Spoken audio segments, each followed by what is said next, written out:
우리가 3주에 걸쳐서 살펴보았던 다니엘서 7장은 벨사살 왕, 그러니까 바벨론의 벨사살 왕 원년에 다니엘이 받은 환상이었습니다. 우리가 알고 있다시피 벨사살 왕은 바벨론의 마지막 왕이 되죠, 결국은. 그리고 오늘부터 보게 되는 다니엘서 8장은 벨사살 왕 제3년에 다니엘이 두 번째로 받은 환상입니다. 그러니까 대략 2년 후쯤이죠. 첫 번째 환상을 보고 한 2년 정도 지나서 또 한 번의 환상을 보게 된 겁니다. 다니엘서 전체를 좀 언어적으로 본다면 2장 한 4절부터 7장까지는 어떤 언어로 되어 있냐면 아람어로 되어 있습니다. 아람어라고 하는 것은 어떤 언어냐면 바벨론 제국의 언어입니다. 그러니까 뭐 히브리어와 흡사면이 있다고는 하지만 히브리어는 아닙니다. 그래서 아람어죠, 아람어. 바벨론 제국의 언어입니다. 그 언어로 되어 있습니다. 그리고 8장 이후부터는 이제 히브리어로 기록이 되어 있습니다. 그래서 우리가 왜 이렇게 두 가지 언어를 썼는가 이것을 나눌 때 어떻게 말씀을 드렸었냐면 아람어로 기록된 이 부분은 기본적으로 어떤 방향성을 가지고 계속해서 써나가려고 하냐면 우리가 계속해서 나눴듯이 세계 역사가 결국 어떤 방향성을 가지고 흘러가느냐. 세상의 모든 나라들은 마치 영원할 것처럼 그 권세를 휘두르고 기독교를 박해하고 유대교를 박해하고 뭐 그렇게 흘러가지만 결국 영원하다 영원하지 않다? 영원하지 않다. 그리고 영원한 것은 하나님의 나라밖에 없다. 이것이 계속해서 강조되어 왔어요. 그렇기 때문에 이 세계 역사의 방향성을 알려주면서 특히 언어 자체를 아람어로 기록된다는 것은 메시지의 주된 대상이 이스라엘, 유대인이 아니라 모든 민족을 대상으로 하고 있는 겁니다. 세상의 모든 나라, 모든 민족에게 이 세상의 역사가 어떻게 흘러가는지 아느냐? 바로 세상의 권세자들 중심으로 흘러가는 것이 아니라 그들을 세워서 하나님의 뜻대로 이끌어 가시는 세상 역사의 진짜 주권자이신 하나님의 뜻대로 역사는 흘러가는 것이다. 그리고 결국 목적지가 어디냐? 영원한 하나님의 나라. 그 하나님의 나라가 최종 목적지다. 이것을 모든 민족에게 알려주는 거예요. 그렇다면 이제 오늘 우리가부터 나누게 된 8장은 히브리어로 기록되어 있어요. 히브리어로 기록되어 있다는 것은 주된 대상이 누구란 얘기일까요? 그렇죠. 모든 민족이 아니라 이제는 이스라엘에게 주로 집중된 메시지를 전하겠다라고 하는 거예요. 그래서 오늘 이 8장으로 들어가면서부터는요. 이제 우리가 세계 역사의 대표적인 나라를 네 나라로 보았었잖아요. 계속. 첫 번째는 바벨론. 그리고 바벨론을 멸망시키고 또 나타나는 페르시아. 페르시아를 또 멸망시키고 등장하는 헬라. 그 다음에 헬라 제국을 멸망시키고 등장하는 로마. 이렇게 네 나라를 대표적 세계 역사에 등장하는 대표적 나라로 성경이 제시를 하고 있는 겁니다. 그 중에서 이제 8장은요. 두 나라에 집중합니다. 바로 페르시아와 헬라 제국에 집중을 합니다. 그래서 이 페르시아와 헬라 제국을 집중해서 보여주고 있는 이유가 뭐냐? 바로 너희들의 포로 생활이 참 고되고 힘들다. 그래서 이 포로 생활이 언제 끝날까? 절망되기도 하고 정말 우리의 하나님은 힘이 없는 하나님인가? 우리의 하나님은 우리를 버렸는가? 이런 식의 절망스러운 외침을 너희들이 가지고 있겠지만 하나님은 너희들을 외면하지 않았고 그 다음에 하나님의 작정한 역사를 하나님이 이끌어 갈 건데 결국 그 페르시아에서의 포로 생활이나 헬라 제국에서의 그 삶이 결국은 끝이 있다 없다? 끝이 있다. 그 끝이 결국 끝나는 시대가 온다. 안 끝날 것 같아 절망스럽고 하나님 우리를 외면하신 것 같아 절망스럽지만 그렇지 않다. 결국 끝이 난다. 그러니 어떻게 살라는 거예요? 절망하며 살지 말고 소망 중에 하나님 나라 바라보고 오늘도 내게 주어진 이 포로 생활이지만 포로의 땅이지만 그곳에서 최선을 다해서 하나님의 자녀답게 살아내라. 기쁨으로 살아내라. 이것이 사실은 이 이스라엘 백성들에게 주는 위로이며 도전이며 용기이고 또 축복이죠. 이런 쪽에 지금 포커스를 맞춰서 메시지가 증거되어지는 겁니다. 그래서 8장은요. 나중에 이제 등장을 하지만 유다 사람들에 관한 내용이 나오고 그래서 또 성전에 관한 내용도 앞으로 나오게 되는 거예요. 왜요? 이스라엘에게서 성전은 하나님의 임재를 상징하고 하나님을 바라보게 하는 아주 중요한 장소이기 때문에 그래서 그런 어떤 시선을 바라보시고요. 오늘 우리가 8장은 전체를 다 보진 않을 거예요. 8장이 가지고 있는 큰 방향성만 오늘 보고 또 다음 주에는 이 다니엘이 본 환상과 그 환상을 해석해주는 천사의 이 해석을 서로 비교하면서 차근차근 살펴볼 겁니다. 그래서 아마 이 8장도 대략 한 3주 정도 걸리지 않을까 이렇게 예상을 합니다. 자, 1절과 2절 먼저 읽겠습니다. 1절과 2절 시작. 나 다니엘에게 처음에 나타난 환상 후 벨사살 왕 제3년에 다시 한 환상이 나타나니라.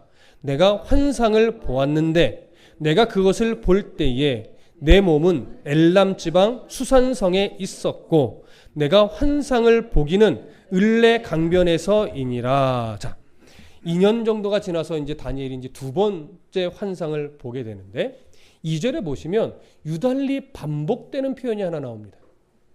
뭘까요? 보다라고 하는 표현이죠. 자, 내가 환상을 보았는데 내가 그것을 볼 때에 내 몸은 엘람 지방 수산성에 있었고 내가 환상을 보기는 을레 강변에서이니라. 그래서 환상을 보았다라는 표현이 유독 3번이나 반복해서 나옵니다. 이 얘기는 뭐냐면 다니엘이 지금 두 번째 환상을 볼 때 몽롱한 중에 정신없이 이게 뭔 일이냐 이렇게 본 것이 아니라 매우 집중해서 정신을 차리고 자세하게 보려고 노력했다라고 하는 거예요. 이렇게 볼 수 있는 중요한 하나의 이유가 뭘까요? 이미 2년 전쯤 한 번의 경험이 있거든요. 그 경험이 있으니까 이제 두 번째 환상은 놓치는 거 없이 보려고 아주 집중해서 지금 보려고 애를 쓰고 있는 거예요. 그래서 지금 2절에 3번이나 이렇게 나오는데 2절의 내용을 보면 환상 가운데 이런 표현을 해요. 내 몸은 엘람 지방 수산성에 있었다 이렇게 표현합니다. 자, 엘람 지방. 여러분 엘람 지방 하면 사실 우리는 좀 낯섭니다. 엘람 지방이 어딜까?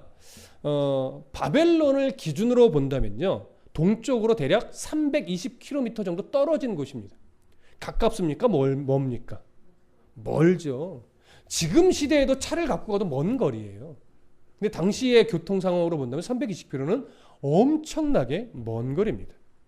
이곳은 무엇으로 유명하냐면 훗날 이 바벨론이 멸망하고 이제 페르시아가 제국이 되면서 전체를 더 넓은 지역을 이제 정복했을 때 이 지역까지 정복을 하는데 이 지역은 페르시아의 왕 다리우스 왕이요 재건을 해요. 그러니까 도시를 다시 정비하는 거죠. 그래서 페르시아의 수도가 몇 군데가 되는데 페르시아의 수도 중에 한 곳으로 삼은 곳입니다.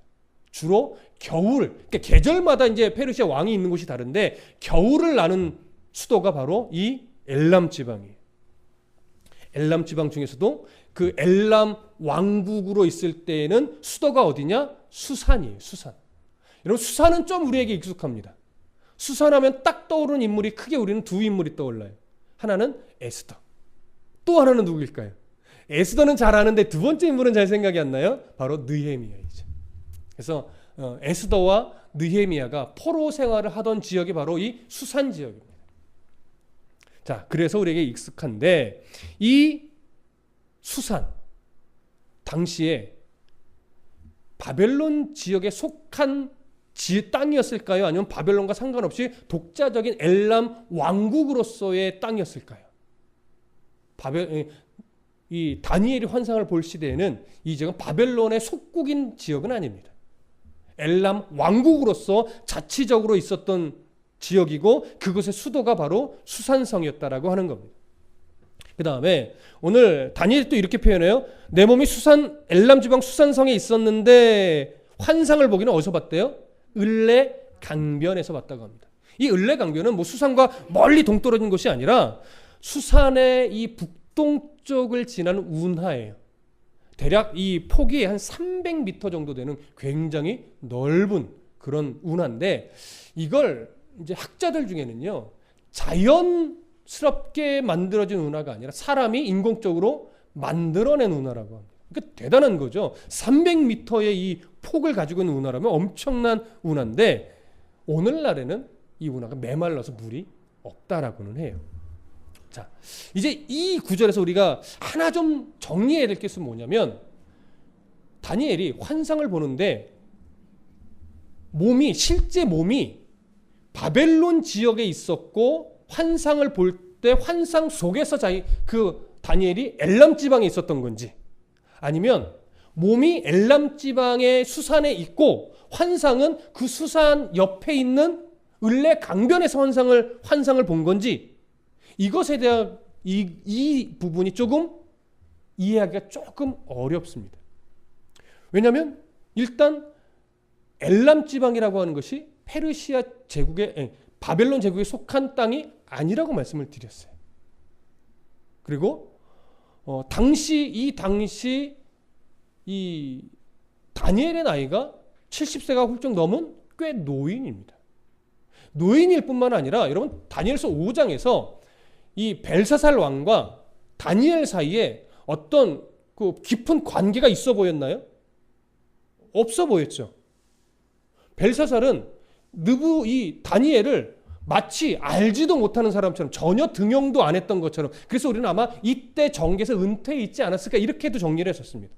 이런 사람이 예를 들어 정치적인 어떤 이유로, 나라와 나라 간의 어떤 이유로 이 엘람 지방에 파견되거나 이랬을 가능성도 사실은 희박해요. 그러니까 이 먼 거리를 또 70세가 훨씬 넘은 이 노인이 굳이 이곳에 실제 몸이 가 있을 이유가 거의 없는 거예요. 그래서 우리는 이 2절을 어떻게 이해하냐면, 학자들 간의 견해도 대부분이 이런데, 실제 몸은 어디에 있어요? 바벨론에 있었고, 환상을 딱 보는데 환상 중에 자기 몸이 어디 있는 걸 본 거예요? 엘람 지방의 수산에 있는 걸 본 거예요.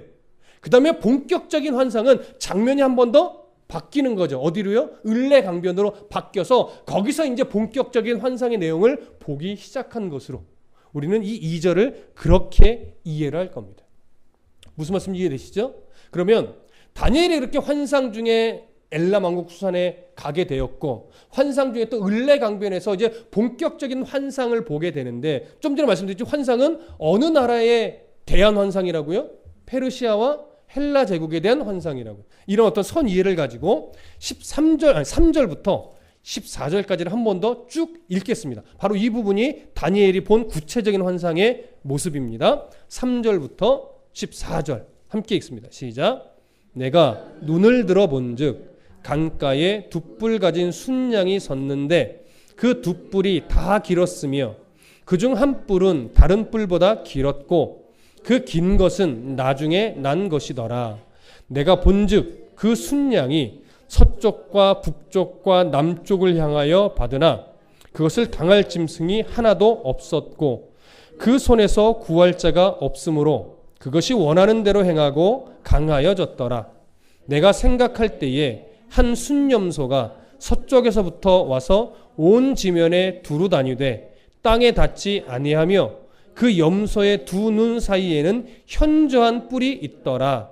그것이 두 뿔 가진 순양 곧 내가 본 바 강가에 섰던 양에게로 나아가되 분노한 힘으로 그것에게로 달려가더니 내가 본즉 그것이 순양에게로 가까이 나아가서는 더욱 성내어 그 순양을 쳐서 그 두 뿔을 꺾으나 순양에게는 그것을 대적할 힘이 없으므로 그것이 순양을 땅에 엎드러뜨리고 짓밟았으나 순양을 그 손에서 벗어나게 할 자가 없었더라.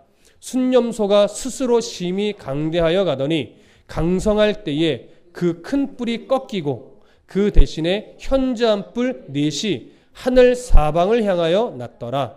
그중 한 뿔에서 또 작은 뿔 하나가 나서 남쪽과 동쪽과 또 영화로운 땅을 향하여 심히 커지더니 그것이 하늘 군대에 미칠 만큼 커져서 그 군대와 별들 중에 며칠 땅에 떨어뜨리고 그것들을 짓밟고 또 스스로 높아져서 군대의 주제를 대적하며 그에게 매일 드리는 제사를 없애버렸고 그의 성소를 헐었으며 그의 악으로 말미암아 백성이 매일 드리는 제사가 넘긴 바 되었고 그것이 또 진리를 땅에 던지며 자의로 행하여 형통하였더라. 내가 들은즉 한 거룩한 이가 말하더니 다른 거룩한 이가 그 말하는 이에게 묻되 환상에 나타난 바 매일 드리는 제사와 망하게 하는 죄악에 대한 일과 성소와 백성이 내준 바 되며 짓밟힐 일이 어느 때까지 이를꼬 하며 그가 내게 이르되 2300주야까지 그때에 성소가 정결하게 되리라 하였느니라. 자, 지금까지 읽은 이 내용이 다니엘이 을레강변에서 환상 중에 본 내용입니다. 자, 바로 이 내용에 대해서 다니엘이 본 이 내용에 대해서 이제 다음 주부터 살펴보게 될 15절부터 27절의 내용은요, 가브리엘 천사가 그 꿈에 대해, 그 환상에 대해서 해석을 해주는 내용입니다. 그래서 다음 주부터는 본격적으로 다니엘이 본 환상과 가브리엘 천사가 해석하는 내용을 비교하면서 그 의미를 살펴볼 것이고요. 오늘은 그 이 환상이 가지고 있는 좀 구체적인 방향성에 대해서만 정리를 하고 오늘은 마무리를 할 것입니다. 그래서 그 방향성에 대한 내용은 15절부터 19절에 있는 내용입니다. 자, 함께 다시 한번 읽어볼까요? 15절부터 19절까지 함께 읽습니다. 시작. 나 다니엘이 이 환상을 보고 그 뜻을 알고자 할 때에 사람 모양 같은 것이 내 앞에 섰고 내가 들은즉 을레강 두 언덕 사이에서 사람의 목소리가 있어 외쳐 이르되 가브리엘아 이 환상을 이 사람에게 깨닫게 하라 하더니 그가 내가 선 곳으로 나왔는데 그가 나올 때에 내가 두려워서 얼굴을 땅에 대고 엎드림에 그가 내게 이르되 인자야 깨달아 알라 이 환상은 정한 때 끝에 관한 것이니라. 그가 내게 말할 때에 내가 얼굴을 땅에 대고 엎드려 깊이 잠들매 그가 나를 어루만져서 일으켜 세우며 이르되 진노하시는 때가 마친 후에 될 일을 내가 네게 알게 하리니 이 환상은 정한 때 끝에 관한 것이라. 아멘. 다니엘은요, 환상을 보고 나서 그 환상의 의미를 알 수가 없었습니다. 그래서 그 뜻을 너무 알고 싶었던 거예요. 그래서 15절에 뭐라고 말하냐면 이 환상을 보고 그 뜻을 알고자 할 때에 고민하는 거죠. 생각하는 거죠. 집중하는 거예요. 저 환상이 도대체 무슨 의미일까? 그럼 다니엘이 환상 중에 있지만 분명한 인식을 사용합니다. 분명한 자기 지각을 지금 사용하면서 환상의 의미를 알고자 집중해서 바라보고 또 집중해서 생각을 하고 있었다라고 하는 거예요. 여러분, 오늘날 사실 우리가 하나님의 말씀을 전하며 들을 때 또 하나님의 말씀을 공부할 때 우리가 이런 태도여야 하죠. 우리가 이런 자세여야 합니다. 더 바르게 알고자, 더 깊고 넓게 알고자, 그래서 하나님의 마음을 발견하고 내가 그 하나님의 은혜로 해서 어떻게 살아가야 될까에 대한 깊은 어떤 이 열망을 가지고 우리가 하나님의 말씀을 대하여야 하듯이 지금 다니엘은 하나님이 보여주신 이 환상의 의미를 깊이 바르게 정확하게 알고자 아주 집중하고 있었어요. 바로 지금 여러분이 저와 함께하는 이 말씀에 집중하고 있듯이. 그래서 우리는 이러한 말씀을 대하는 태도가 주님 부르실 그때까지 지속되기를 소망합니다. 다니엘이 이런 마음을 가지고 있을 때에 이제 그의 앞에 사람 모양 같은 것이 섰다라고 성경이 표현하고 있어요. 15절 중간 이후에 그렇게 되어 있죠. 그 뜻을 알고자 할 때 사람 모양 같은 것이 내 앞에 섰고. 자, 사람 모양 같은 것, 누구를 말하는 걸까요? 바로 그렇죠, 가브리엘 천사를 말하는 거예요. 왜냐하면 16절에 보면 을레강 두 언덕 사이에서 사람의 목소리가 있어 외쳐 이르되 뭐라고 말하냐면 가브리엘아 이 환상을 이 사람에게 깨닫게 하라 라고 말하는 것으로 보아 지금 다니엘 앞에 가까이 선 자가 누구냐면 가브리엘 천사로 우리가 확인할 수 있는 겁니다. 자, 그래서 그 가브리엘 천사에게 이제 16절 다시 한번 말씀 읽어드리면 내가 들은즉 을레강 두 언덕 사이에서 사람의 목소리가 있어 외쳐 이르되 가브리엘아 이 환상을 이 사람에게 깨닫게 하라 하더니 라고 합니다. 자, 을레강의 두 언덕 사이에서 들려오는 사람 목소리라고 표현되는데, 자, 누구의 목소리일까요? 누구의 목소리요? 하나님의 목소리죠. 하나님의 보좌에서 울려 퍼지는 그런 음성일 거예요. 그런데 왜 사람의 목소리라고 표현되어 있느냐? 이것은 사람 같은 목소리라는 의미보다는요, 사람이 들어 이해할 수 있는 소리로 선포된 그 말씀이다라고 하는 거예요. 그러니까 그래서 다니엘이 어떻게 해요? 이해해서 들은 거죠. 그래서 다니엘이 이해할 수 있을 정도로 소리가 울려 퍼져 나오는데 그 내용은 가브리엘에게 외치는 소리였습니다. 이 환상을 이 사람에게 깨달아 알게 하라. 자, 그 말을 듣고 가브리엘 천사는 당연히 순종하겠지요.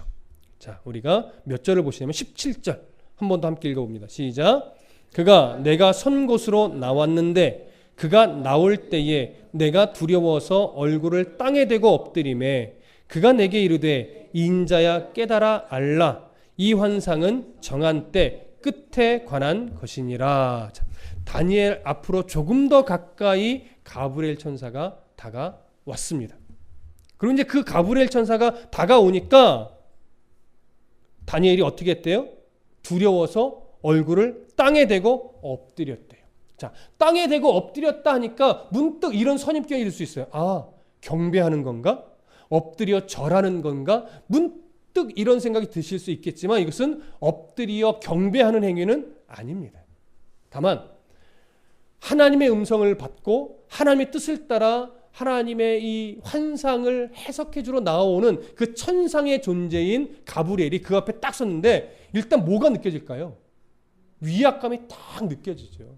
그 강력한 위압감에 두려움이 생길 수밖에 없습니다. 그래서 두려움에 자기도 모르게 넙죽 엎드리게 된 이런 상황, 이런 모습을 지금 표현하고 있는 겁니다. 그래서 그가 나올 때 내가 두려워서 얼굴을 땅에 대고 엎드렸다 이런 표현을 하는 겁니다. 자, 다니엘은 경배하는 것이 아니라고 말씀드렸습니다. 그렇게 엎드렸더니 그가 내게 이르되 인자야 깨달아 알라 하면서 이 천사인 가브리엘이요. 왜 엎드리십니까? 이런 식의 표현을 하지 않아요. 그냥 엎드린 상태고 가브리엘 천사는 그냥 서 있는 상태예요. 자, 왜 그냥 그대로 서 있느냐?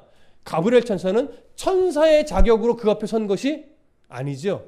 하나님의 말씀을 전달하는 대리인의 자격으로 그 앞에 선 겁니다. 그래서 그가 경배하는 것은 아니지만 그가 넙죽 엎드릴 때 일어나라고 하지 않은 거예요. 그래서 지금 하나님의 말씀을 전달하는 자로 그 앞에 딱 서 있습니다. 자, 그러면서 그 천사가 이렇게 말합니다. 인자야 깨달아 알라. 인자는 다니엘을 말하는 거죠. 그리고 깨달아 알라는 뭐냐면 이제부터 내가 설명을 해줄 테니 깊이 새겨서 깨달아 알기를 바란다라고 하는 것이죠. 그러면서 중요한 표현 하나를 하는데 이 환상은 정한 때 끝에 관한 것이니라 이렇게 말합니다. 자, 여러분 한번 생각해 보십시오. 이 환상은 정한 때 끝에 관한 것이래요. 자, 정한 때 끝에 관한 것 어느 때를 말하는 걸까요? 그렇죠. 우리는 딱 하면 어느 때를 생각하냐면 예수님의 재림하시는 마지막 때라고 여겨집니다. 그러나 한 번 더 생각하셔야 돼요. 제가 이 8장의 초점은 세계 역사가 어떻게 흘러가냐가 아니고 어디에 맞춰져 있다고 그랬어요? 그렇죠. 페르시아 제국과 헬라 제국에 맞추어져 있다고 그랬어요. 그러니 이 정한 때, 이 끝에 가는 건 어떤 나라의 범위 안에서 있겠어요? 페르시아와 헬라 제국에 관련돼 있죠. 그래서 이 정한 때 끝에 가는 것이라고 하는 것은 페르시아 제국이 헬라 제국에 의해서 멸망당하는 그 끝, 그리고 헬라 제국이 또 하나님의 섭리 안에서 멸망당하여 종말 끝이 되는 그 끝, 바로 그 정한 때 그 끝에 관한 것은 이 두 나라의 끝과 관련이 되어 있다라고 하는 것이죠. 그래서 이것이 이렇게 봐야 문맥의 흐름에 충돌되지 않습니다. 그러나 이 끝에 관한 이 헬라 제국, 페르시아 제국과 헬라 제국의 끝에 관한 내용은 영적으로 넓게 펼쳐보면 결국 또 어느 때에 대한 예표적 역할을 할까요? 마지막 때에 대한 예표 역할을 해요. 또 적그리스도의 발악하는 시기, 이 두 나라에서 하나님을 대적하고 유대인들을 박해하는 이 모습은 마지막 때 적그리스도가 기독교인들을 혼란스럽게 하고 미혹하고 넘어뜨리려고 발악을 하는 이 모습을 예표하기도 해요. 그래서 넓게 보면 마지막 때와도 관련이 있으나 우선적으로 이 8장의 내용은 마지막 때에 관한 내용이 아니라 페르시아와 헬라 제국에 관한 내용이라는 것, 이것을 우선적으로 정리를 해야 된다라고 하는 겁니다. 자, 이해되셨죠? 특히 다음 주, 그 다음 주까지 우리가 살펴보게 될 텐데 페르시아 제국이 멸망하고 헬라 제국이 딱 자리를 잡은 다음에 헬라 제국의 끄트머리에 등장하는 왕이 하나 있어요. 그게 에피파네스라고 하는 인물입니다. 이 에피파네스는 무엇으로 유명하느냐? 여러분 학교 다닐 때 세계 역사에서도 들어봤을 텐데 마카비 전쟁이라는 게 있습니다. 마카비 전쟁. 이 마카비 전쟁과 마카비와 아주 밀접한 관련이 있는 박해자가 이 에피파네스예요. 에피파네스는 무엇으로 유명하느냐? 예루살렘 성전을 우상의 성전으로 만든 인물로 유명합니다. 예루살렘 성전 안에서 돼지로 제사를 드렸어요. 우상을 세웠어요. 성전을 헐기도 했어요. 그래서 성전을 아주 더럽힌 대표적인 왕이 에피파네스입니다. 유대인들을, 하나님을 믿는 유대인들을 엄청나게 박해했어요. 그래서 정말 이 에피파네스의 박해가 끝이 나겠는가라는 외침이 일어날 정도로 바로 이 에피파네스의 끝을 사실 오늘 8장의 예언은 보여주고 있습니다. 무슨 이해되시죠? 그래서 이 정한 때 끝이라고 하는 것은 페르시아와 헬라 제국에 맞춰져 있고 특별히 더 에피파네스에게 조금 더 초점이 맞추어져 있다. 이런 선 이해를 우리가 좀 가지고 계셔야 한다라고 말씀을 드립니다. 그 다음에 18절 보시죠. 18절 함께 읽습니다. 시작. 그가 내게 말할 때에 내가 얼굴을 땅에 대고 엎드리어 깊이 잠들매 그가 나를 어루만져서 일으켜 세우며. 자, 우리가 18절을 읽었는데 여러분 18절을 읽으면서 헐 이런 부분이 좀 하나 보이셔야 돼요. 뭘까요? 네, 여러분 이게 이해가 되세요? 지금 너무 두려워서 엎드리기까지 했어요. 그리고 하나님의 그 뜻을 설명해 주려고 가브리엘 천사가 위험 있게 막 말을 시작했어요. 근데 다니엘은 지금 뭐 하고 있어요? 깊이 잠들었어요. 이게 뭘까요? 매우 피곤했나요? 이런 상황에서 어떻게 잠이 들 수 있죠? 자, 번역의 문제입니다. 번역의 문제. 깊이 잠들매로 번역이 되어 있지만 본래 이 히브리어의 의미는요, 의식을 잃다 또는 실신하다 이런 의미입니다. 잠들매, 왜 이렇게 번역했는지 모르겠어요. 그냥 깊이 잠든 것이 아니에요. 하나님의 뜻을 대언하여 전달하는데 그 위험함과 그 무게감이 얼마나 컸는지 순간 뭐 한 거예요? 실신한 거예요. 순간 의식을 잃어버린 거예요. 그만큼 왜 이 의식을 잃는 내용이 나오느냐? 지금 이 말씀이, 이 가벼운 말씀이 아닌 거예요. 엄청난 무게감이 있고 사실은 두려움이 생길 수도 있고 위압감이 엄청난 그런 말씀인 거예요. 그 말씀 앞에 딱 섰는데 여러분 정신을 안 잃어버리는 게 이게 이상한 거예요. 사실은. 무슨 말씀 이해되시죠? 지금 그런 분위기라는 거 여러분 이해를 하시고 그렇게 실신에 있는 다니엘을 다시 가브리엘 천사가 어루만지면서 따뜻하게 어루만지면서 일으켜 세웁니다. 자, 그러고 나서 그 의식을 잃은 다니엘을 이렇게 세우고 다니엘은 다시 정신을 차렸겠지요. 그러고 나서 이제 또 말씀을 시작하는데 19절 다 같이 읽어보겠습니다. 시작. 이르되 진노하시는 때가 마친 후에 될 일을 내가 네게 알게 하리니 이 환상은 정한 때 끝에 관한 것이니라. 자, 정한 때 끝에 관한 것 또 한 번 나오죠. 다시 설명드릴 이유는 없을 겁니다. 그렇죠? 똑같은 의미예요. 반복해서 말했을 뿐인데 우리가 한 가지 생각해 볼 것은 뭐냐면 19절에 이렇게 시작하죠. 다니엘에게 정신을 차린 다니엘에게 진노하시는 때가 마친 후에 될 일을 이렇게 표현합니다. 자, 진노하시는 때가 마친 후 어느 때를 말하는 걸까요? 진노하시는 때가 마친 후 지금으로부터 대략 우리가 계산한 연대로 따지면 대략 7년 후입니다. 지금으로부터 벨사살 왕 통치 3년을 기준으로 7년 후. 그러니까 벨사살 통치 몇 년째예요? 통치 10년째죠. 벨사살 통치 10년 때 무슨 일이 벌어져요? 메네메네 데겔 우바르신. 그렇죠? 이 사건이 벌어지는 거예요. 이 사건이 벌어졌다는 얘기는 뭐예요? 이제 바벨론이 페르시아에 의해 멸망당한 해라는 거예요. 그래서 여기서 말하는 진노하시는 때가 마침이라는 것은 뭐냐면 이제 바벨론이 멸망을 하게 된 때, 그게 7년 후죠. 이제 바벨론이 곧 멸망할 텐데 바벨론이 멸망한 때 그 이후에 일어날 일을 내가 알려줄 거예요. 이 얘기예요. 바로 바벨론이 멸망하고 페르시아 제국에 관한 이야기, 또 페르시아 제국이 멸망하고 헬라 제국에 관한 이야기. 근데 그 이야기는 결국 하나님의 정하신 때와 관련되어 있는데 그때는 끝에 관한 것이다 라고 하는 거죠.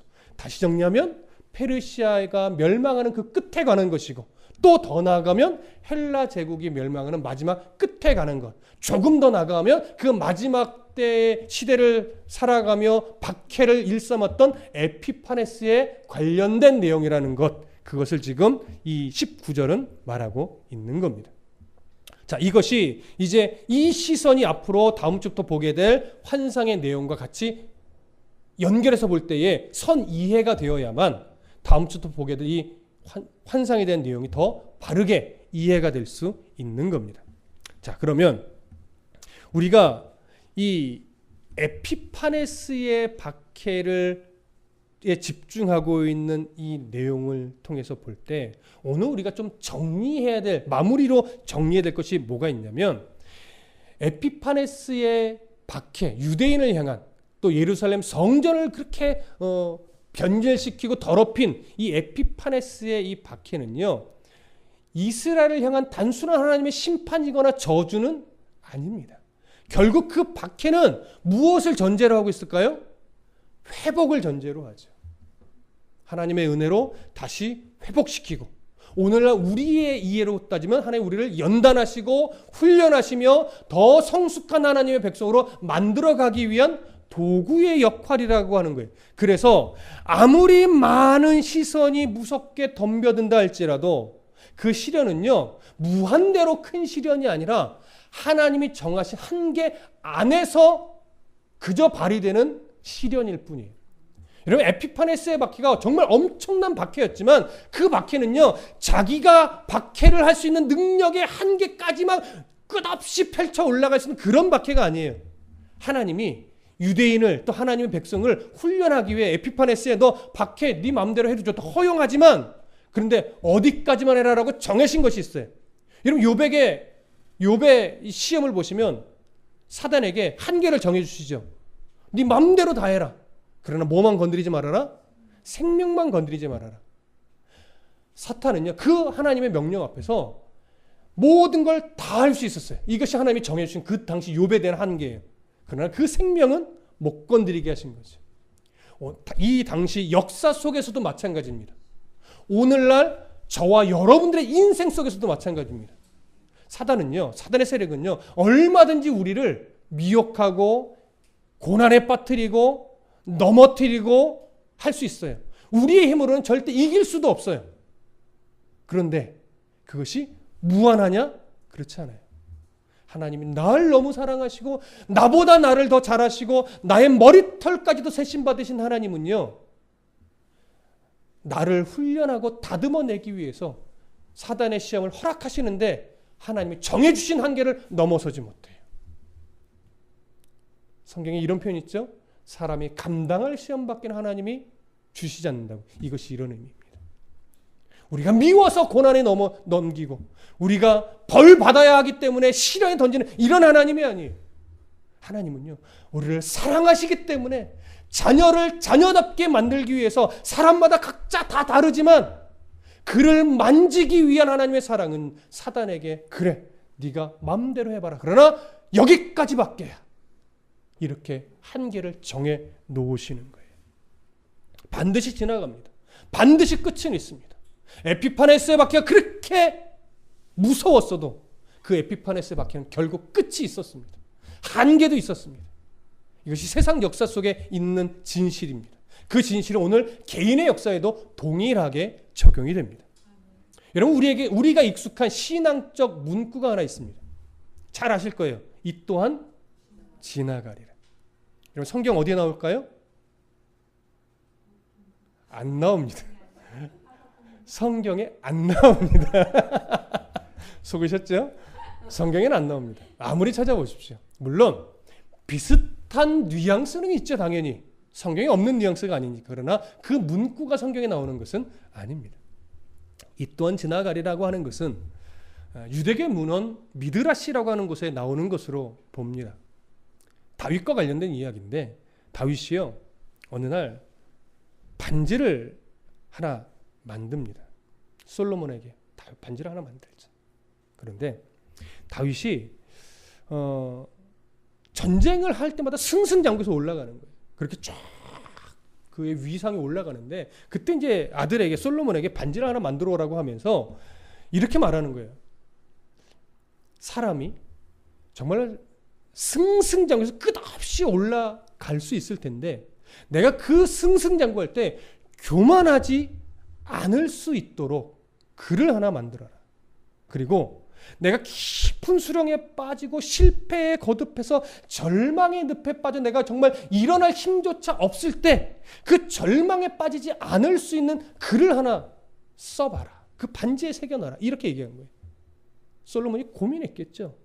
근데 그때 솔로몬이 딱 한 구절을 만들어내는데, 그게 이 또한 지나가리라. 잘 들으십시오. 우리는 이 표현은요, 절망스러운 상황에만 적용하는 경우가 종종 있어요. 그렇지 않아요. 정말 형통하여 세상적으로 잘 나갈 때 그 잘 나감도 뭐예요? 영원하지 않아요. 고난 속에, 절망 속에, 시련을 거듭한 그 속에 깊이 빠져 있다 할지라도 그것이 영원하지 않아요. 그도 또한 지나가는 거예요. 에피파네스의 권세가 세상 호령에도 그것은 끝이 있습니다. 지나가는 겁니다. 유대인들의 포로 생활이 절망스럽고 언제 끝나나 그렇게 절망의 늪에 빠져 있다 할지라도 그것 또한 지나가는 거예요. 이런 세상의 잘됨 끝이 있습니다. 세상의 어려움 끝이 있습니다. 이 또한 다 지나가는 겁니다. 이 세상에 속한 모든 것은 다 지나가는 겁니다. 무엇만 영원할까요? 날 사랑하시는 하나님의 사랑. 그 하나님의 나라, 우리가 회복된 하나님과의 관계 속에서 영원히 누릴 그 나라의 삶, 이것만이 영원한 겁니다. 근데 이 소망이 정말 내 삶을 움직이는 진짜 소망이 되어 있는지는 우리가 점검해 봐야 됩니다. 이 소망 때문에 절망의 늪에 빠지지 않을 수 있는지, 이 소망 때문에 무엇인가 잘 됐을 때 내가 교만에 빠지지 않을 수 있는지, 이걸 스스로 점검해 봐야 된다고요. 이 또한 지나가는 겁니다. 아무리 잘 나가도 하나님이 정해주신 한계 아래에 있는 겁니다. 아무리 힘들어도 하나님이 정해놓으신 한계 안에 있는 겁니다. 끝은 다 있습니다. 그 또한 다 지나갑니다. 하나님만 영원합니다. 우리를 사랑하신 그 사랑만 영원합니다. 그 사랑은 절대 끊어낼 자가 없습니다. 오늘 우리는 그 사랑을 이미 받은 자이고, 그 사랑을 마땅히 이 세상 속에서 누리며, 고난이 오더라도 이 진리를 가슴에 품고 잘 훈련 받아내야 되는 자이고, 무엇인가 잘 된다고 교만 떨지 말고 그때 또한 여전히 동일하게 다 모든 것이 주님으로 인하여 주신 것이다 라고 하는 고백 속에 겸손히 그 모든 것을 또 쓸 줄 알아야 되는 것이 우리의 삶입니다. 이 진리를 명심하시고 오늘도 날 변함없이 사랑하시는 그 하나님의 사랑과 은혜 아래서 이 믿음의 경주를 끝까지 완주하실 수 있기를 축복합니다. 기도하겠습니다.